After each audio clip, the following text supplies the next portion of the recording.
Hi all, welcome back to my YouTube channel. ಎಲ್ಲರಿಗೂ ಶುಭೋದಯ. ಬೆಳಗ್ಗೆ 6 ಗಂಟೆಯಿಂದ ವ್ಲಾಗ್ ಸ್ಟಾರ್ಟ್ ಮಾಡ್ತಾ ಇದ್ದೀನಿ. ಇದು ಫ್ರೈಡೇ ಮಾರ್ನಿಂಗ್ ವ್ಲಾಗ್ ಆಗಿರುತ್ತೆ.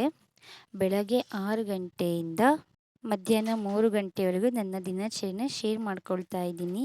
ಯಾರೆಲ್ಲ ನಮ್ಮ ಚಾನೆಲ್ನ ಸಬ್ಸ್ಕ್ರೈಬ್ ಮಾಡ್ಕೊಳ್ದಿಲ್ಲೋ ನೋಡ್ತಾ ಇದ್ದೀರೋ ಪ್ಲೀಸ್ ದಯಮಾಡಿ ಸಬ್ಸ್ಕ್ರೈಬ್ ಮಾಡ್ಕೊಳ್ಳಿ. ಹಾಗೆ ವಿಡಿಯೋ ಇಷ್ಟ ಆದರೆ ಒಂದು ಲೈಕ್ ಮಾಡಿ, ಹಾಗೆ ಕಮೆಂಟ್ ಬಾಕ್ಸ್ನಲ್ಲಿ ನಿಮ್ಮ ಅನಿಸಿಕೆಯನ್ನು ಹಂಚಿಕೊಳ್ಳಿ.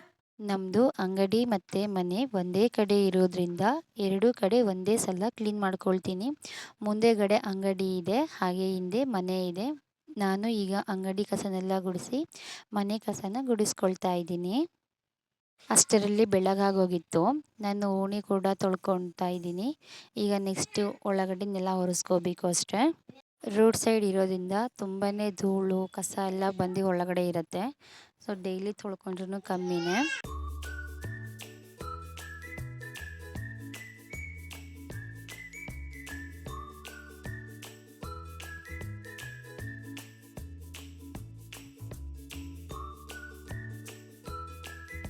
ಈಗ ನಾನು ನೆಲ ಒರೆಸೋದಕ್ಕೆ ಸ್ವಲ್ಪ ಉಪ್ಪನ್ನು ಹಾಕಿಕೊಂಡಿದ್ದೇನೆ, ಹಾಗೆ ಸ್ವಲ್ಪ ಫಿನಾಲ್ ಕೂಡ ಸೇರಿಸ್ಕೊಂಡಿದ್ದೀನಿ. ಮೊದಲು ಅಂಗಡಿ ನೆಲನೆಲ್ಲ ಒರೆಸಿಕೊಂಡು ಬರ್ತೀನಿ.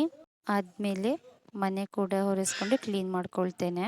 ನಮ್ಮದು ಒಂದೇ ರೂಮ್ ಇರೋದ್ರಿಂದ ಎಲ್ಲನೂ ಅಲ್ಲಲ್ಲೇ ಇರುತ್ತೆ. ಸೊ ಹಾಗಾಗಿ ಸ್ವಲ್ಪ ನೆಲ ಒರೆಸೋದು ಲೇಟ್ ಆಗುತ್ತೆ ಅಷ್ಟೇ. ಸಂದಿ ಮೂಲೆ ಅಂತ ಎಲ್ಲನೂ ತೆಗ್ದು ಒರೆಸ್ಕೋಬೇಕು. ನೋಡ್ತಿರ್ಬೋದು ನೀವು ವಿಡಿಯೋದಲ್ಲಿ. ಈ ವಿಡಿಯೋದಲ್ಲಿ ಏನಾದ್ರು ತಪ್ಪಾಗಿದ್ದರೆ ಅಥವಾ ಮಿಸ್ಟೇಕ್ ಇದ್ದರೆ ದಯವಿಟ್ಟು ಕಾಮೆಂಟ್ನಲ್ಲಿ ತಿಳಿಸಿ. ನೆಕ್ಸ್ಟ್ ಟೈಮ್ ನಾನು ಅದನ್ನು ಸರಿ ಮಾಡ್ಕೊಳ್ತೇನೆ. ನಿಮ್ಮ ಸಪೋರ್ಟ್ ನನಗೆ ತುಂಬಾ ಮುಖ್ಯ ಆಗುತ್ತೆ.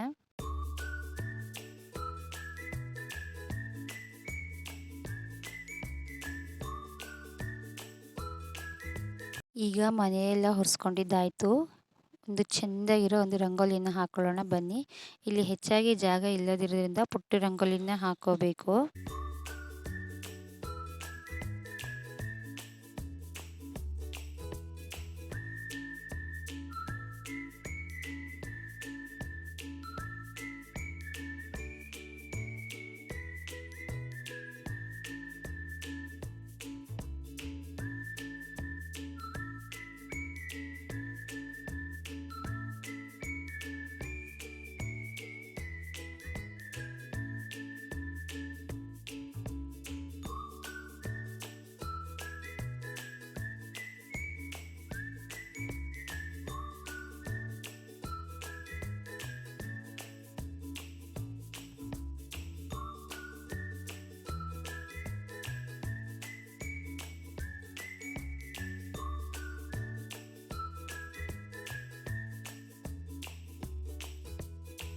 ಹಾಗೆ ರಂಗೋಲಿ ಹೇಗಿತ್ತಂತ ಕಾಮೆಂಟ್ನಲ್ಲಿ ತಿಳಿಸಿ.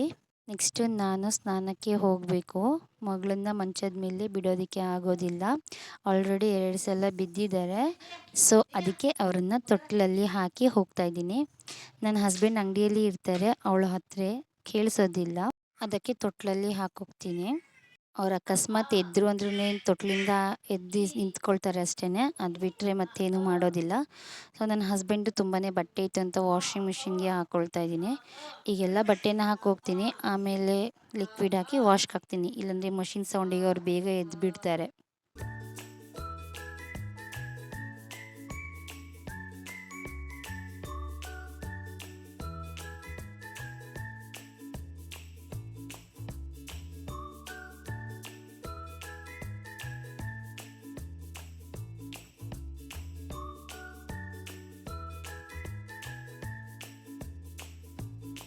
ನಂದು ಕೂಡ ಸ್ನಾನ ಎಲ್ಲ ಮುಗೀತು.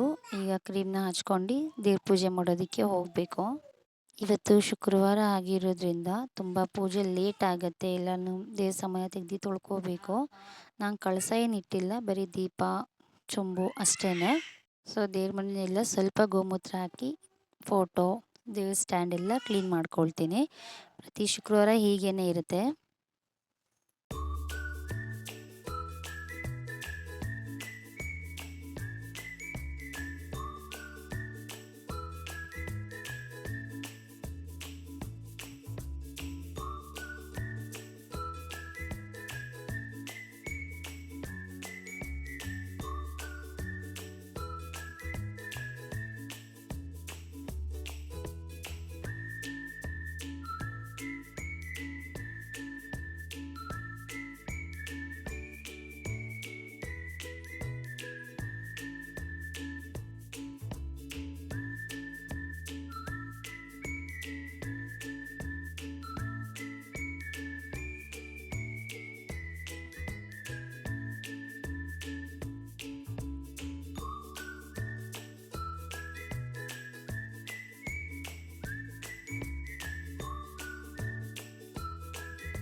ದೇವರಿಗೆ ಹೂವನ್ನೆಲ್ಲ ಮುಡಿಸ್ಕೊಂಡು ಅಲಂಕಾರ ಮಾಡ್ಕೊಳ್ತಾ ಇದ್ದೀನಿ.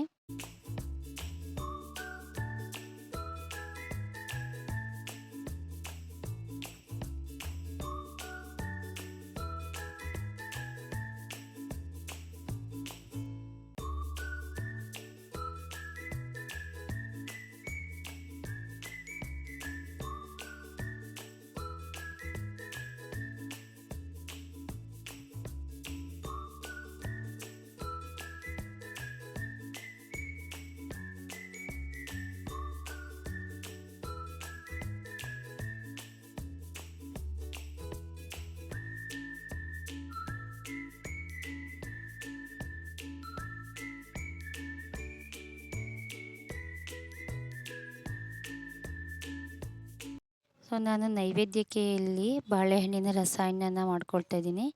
ಈ ಬಾಳೆಹಣ್ಣು ನಮ್ಮದೇ ತೋಟದ್ದಾಗಿರೋದ್ರಿಂದ ತುಂಬ ಪುಟ್ಟದಾಗಿದೆ. ಟೇಸ್ಟ್ ಕೂಡ ತುಂಬಾ ಸ್ವೀಟಾಗಿದೆ. ಎಲ್ಲ ಬಾಳೆಹಣ್ಣಿನ ಸಿಪ್ಪೆನ ಬಿಡಿಸ್ಕೊಂಡು ಈಗ ಕಟ್ ಮಾಡ್ಕೊಳ್ತೀನಿ.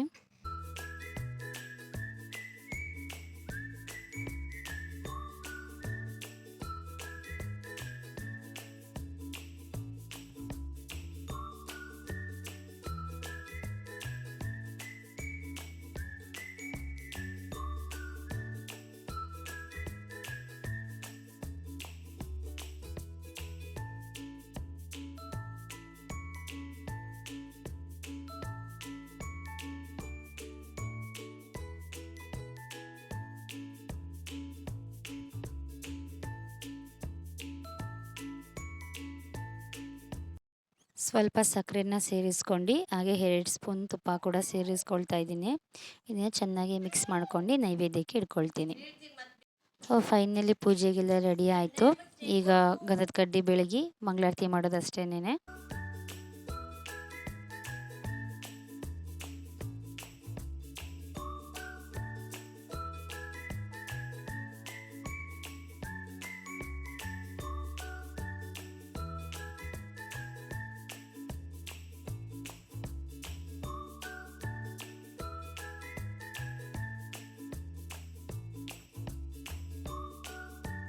ಸೊ ನಮ್ಮದು ಪೂಜೆ ಆಯಿತು. ನನ್ನ ಮಗಳು ಕೂಡ ಎದ್ದಿದ್ದಾರೆ. ಸೊ ಅವ್ರ ಫುಡ್ಡಿಗೆ ಈಗ ರೆಡಿ ಮಾಡ್ಕೊಳ್ತಾ ಇದ್ದೀನಿ. ಫಸ್ಟು ನಾನು ಮುಕ್ಕಾಲು ಲೋಟ ಹಾಲನ್ನ ತೆಗೆದು ಕಾಸಿ ಎತ್ತಿಡ್ಕೊಳ್ತೀನಿ. ಇದು ನನ್ನ ಮಗಳಿಗೆ ಮಧ್ಯಾಹ್ನಕ್ಕೆ ಮೊಸರನ್ನ ಊಟ ಮಾಡಿಸೋದಕ್ಕೆ. ಅದಾದ ನಂತರ ಇನ್ನೊಂದು ಮುಕ್ಕಾಲು ಲೋಟ ಹಾಲನ್ನ ನಾನು ಸಪ್ರೇಟ್ ಎತ್ತಿಡ್ಕೊಳ್ತೀನಿ. ಬಿಕಾಸ್ ನನ್ನ ಮಗಳಿಗೆ ಮಾಲ್ಟ್ಗೋಸ್ಕರ ಇದು.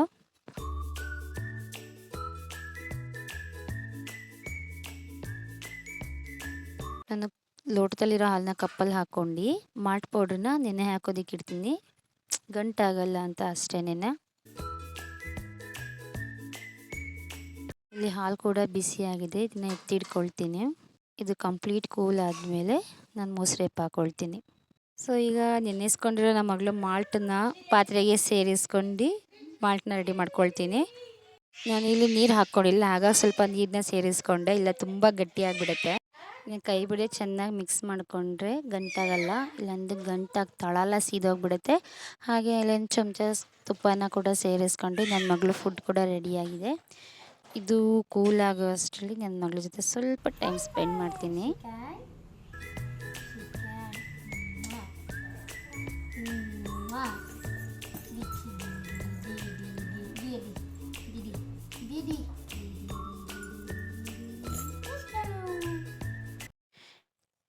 ಈಗ ಅವರಿಗೆ ಊಟನ ತಿನ್ನಿಸ್ಕೊಳ್ತಾ ಇದ್ದೀನಿ. ಅವ್ರು ಊಟ ತಿಂದು ಏನಿಲ್ಲ ಅಂದರೂ 1 ಅವರ್ 1.5 ಅವರ್ ಆಟ ಆಡ್ತಾರೆ. ಆಮೇಲೆ ಸ್ನಾನ ಮಾಡಿ ಅವರಿಗೆ ಕೂಡ ಮಲಗಿಸ್ತೀನಿ.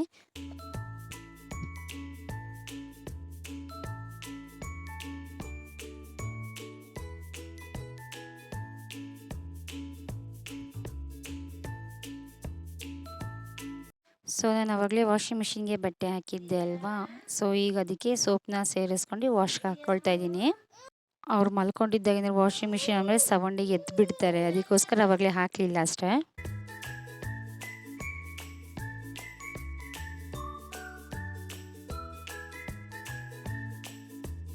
ನಾನು ಏನು ಕೆಲಸ ಮಾಡ್ತೀನಿ ಪ್ರತಿಯೊಂದನ್ನು ಅವ್ರು ನೋಡಬೇಕು, ಯಾವಾಗಲೂ ಅಂಟ್ಕೊಂಡೇ ಇರ್ತಾರೆ. ಬಟ್ಟೆ ಕೂಡ ವಾಶ್ಗೆ ಹಾಕಿದ್ದೀನಿ. ಹಾಗೆ ರಾತ್ರಿ ತೊಳೆದಿರೋ ಪಾತ್ರೆಯನ್ನೆಲ್ಲ ನಾನು ಇವಾಗ ಜೋಡಿಸ್ಕೊಳ್ತಾ ಇದ್ದೀನಿ.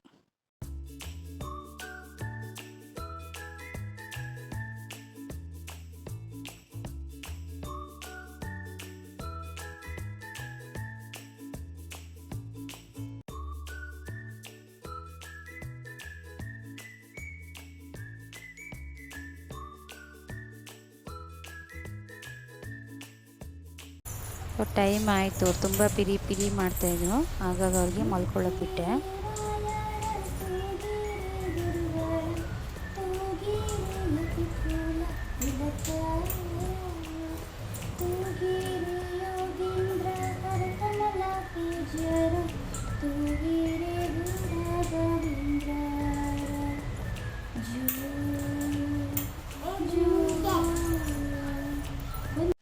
ಫೈನಲಿ ಅವ್ರು ಕೂಡ ಮಲ್ಕೊಂಡ್ರು. ಈಗ ನನ್ನ ಮಗಳು ಹಾಲು ತೆಗೆದಿಟ್ಟಿದ್ದೆ ಅಲ್ವಾ, ಸೊ ಅದಕ್ಕೆ ನಾನು ಹೆಪ್ಪನ್ನ ಹಾಕ್ಕೊಳ್ತಾ ಇದ್ದೀನಿ ಮಧ್ಯಾಹ್ನ ಊಟಕ್ಕೆ.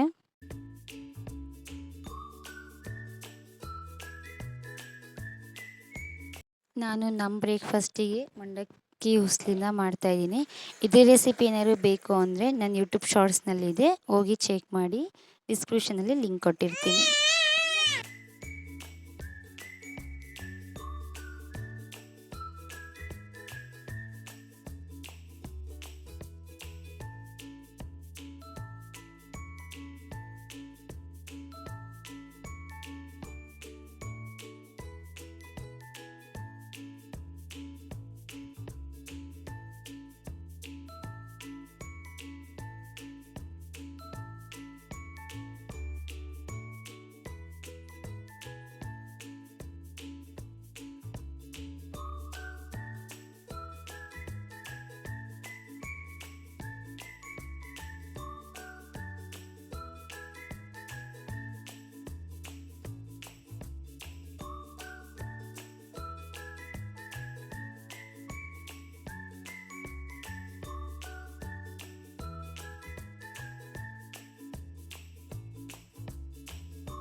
ಈ ಥರ ಕಡಲೆಪುಡಿ ಹಾಕಿ ಮಾಡಿರೋ ಮಂಡಕ್ಕಿ ಉಸ್ಲಿನ ಮನೇಲಿ ಎಲ್ಲರಿಗೂ ತುಂಬಾ ಇಷ್ಟ ಆಗುತ್ತೆ. ತುಂಬ ಇಷ್ಟಪಟ್ಟು ಕೂಡ ತಿಂತಾರೆ. ನೀವು ಸ್ವಲ್ಪ ಟ್ರೈ ಮಾಡಿ, ಸಖತ್ ಟೇಸ್ಟ್ ಇರುತ್ತೆ ಇದು.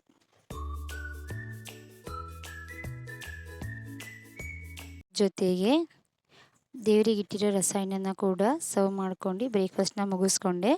ನಂತರ ಎಲ್ಲ ಆದಮೇಲೆ ಕಿಚನ್ನ ಒಂದು ಸತಿ ಕ್ಲೀನ್ ಮಾಡ್ಕೊಂಡ್ಬಿಡ್ತೀನಿ. ಎಲ್ಲ ಕೆದ್ರಿ ಇರುತ್ತೆ ಅಲ್ವಾ, ಸೊ ಅದನ್ನೆಲ್ಲ ಎಲ್ಲೆಲ್ಲಿ ಆ ಪ್ಲೇಸಿಗೆ ಸೆಟ್ ಮಾಡ್ಕೊಂಡು ಇಟ್ಕೊಳ್ತೀನಿ. ಆಮೇಲೆ ಮಾಡೋಣ ಅಂತ ಅಂದ್ಕೊಂಡ್ರೆ ಯಾರಾದರೂ ಬಂದರೆ ಫುಲ್ಲು ಗಲೀಜು ಕಾಣಿಸುತ್ತೆ. ಯಾಕೆಂದ್ರೆ ಸಿಂಗಲ್ ರೂಮ್ ಇರೋದ್ರಿಂದ ಎಲ್ಲ ಅಲ್ಲೇ ಓಪನ್ನಲ್ಲೇ ಇದೆ. ಸೊ ಹಾಗಾಗಿ ಆಗಿನ ಕೆಲಸನ ಆವಾಗಲೇ ಮಾಡ್ಕೊಂಡು ಮುಗಿಸ್ಕೊಳ್ತೀನಿ.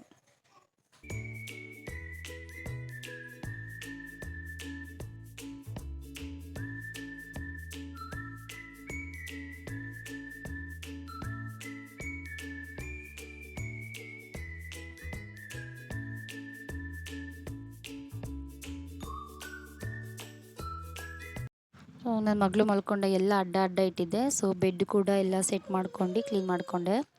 ಈಗ ತೊಳೆಯೋಕೆ ಹಾಕಿದ ಬಟ್ಟೆ ಎಲ್ಲ ವಾಶ್ ಆಗಿದೆ. ಅದನ್ನು ಒಣಗಾಕೊಳ್ಳೋಕ್ಕೆ ಬಟ್ಟೆಗಳನ್ನ ತೆಗೆದು ಬಕೆಟಿಗೆ ಹಾಕ್ಕೊಳ್ತಾ ಇದ್ದೀನಿ.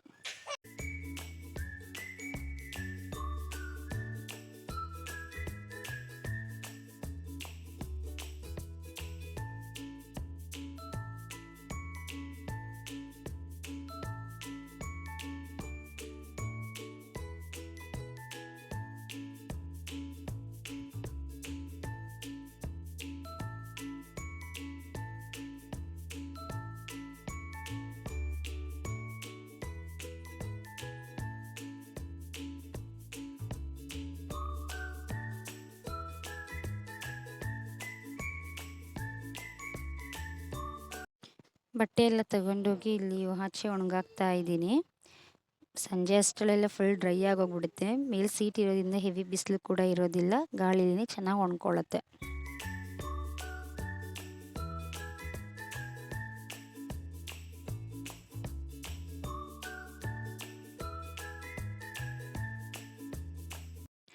ತಿಂಡಿ ತಿಂದಾದ್ಮೇಲೆ ಇದ್ದಿದ್ದ ಪಾತ್ರೆಗಳನ್ನೆಲ್ಲ ತೊಳ್ಕೊಂಡು ಎತ್ತಿಟ್ಕೊಂಡೆ. ನನ್ನ ಮಗಳು ಕೂಡ ಎದ್ದು ಅಂಗಡಿಗೆ ಹೋಗಿದ್ರು. ಅಷ್ಟರಲ್ಲಿ ಅವರ ಸ್ನಾನಕ್ಕೆ ನೀರು ಬಿಟ್ಟು ಸ್ನಾನಕ್ಕೆ ರೆಡಿ ಮಾಡ್ತಾ ಇದ್ದೀನಿ. ಎಣ್ಣೆ ಕೂಡ ಬಿಸಿ ಮಾಡ್ಕೊಂಡು ಎತ್ತಿಟ್ಕೊಳ್ದೆ.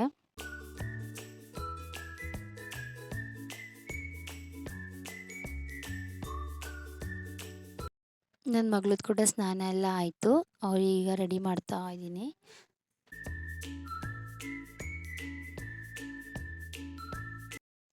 ಇವತ್ತು ನಮ್ಮ ದೇವ್ರದ್ದು ರಥೋತ್ಸವ ಇರೋದ್ರಿಂದ ಅಲ್ಲಿಗೆ ಹೋಗಬೇಕು. ಸೊ ಹಾಗಾಗಿ ಅವ್ರಿಗೆ ರೆಡಿ ಮಾಡಿ ಮತ್ತೆ ಮಲಗಿಸ್ತೀನಿ ಸ್ವಲ್ಪ ಹೊತ್ತಾದಮೇಲೆ.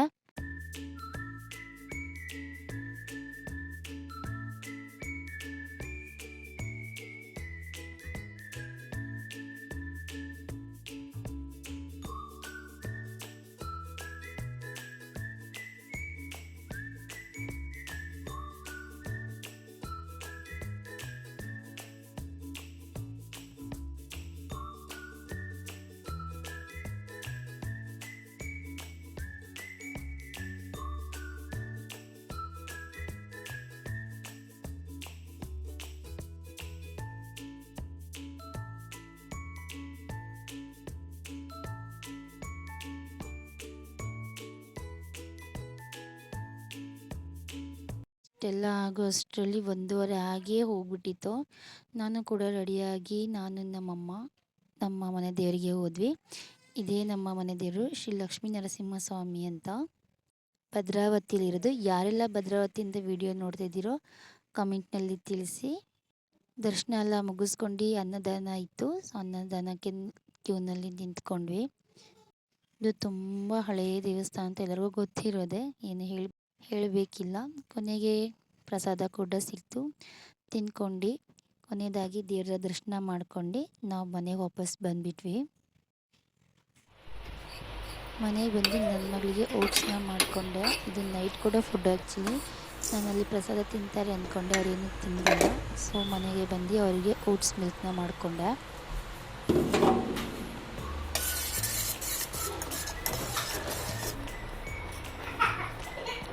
ಅವ್ರದ್ದು ಮಧ್ಯಾಹ್ನ ಲಂಚ್ ಕೂಡ ರೆಡಿ ಆಯಿತು.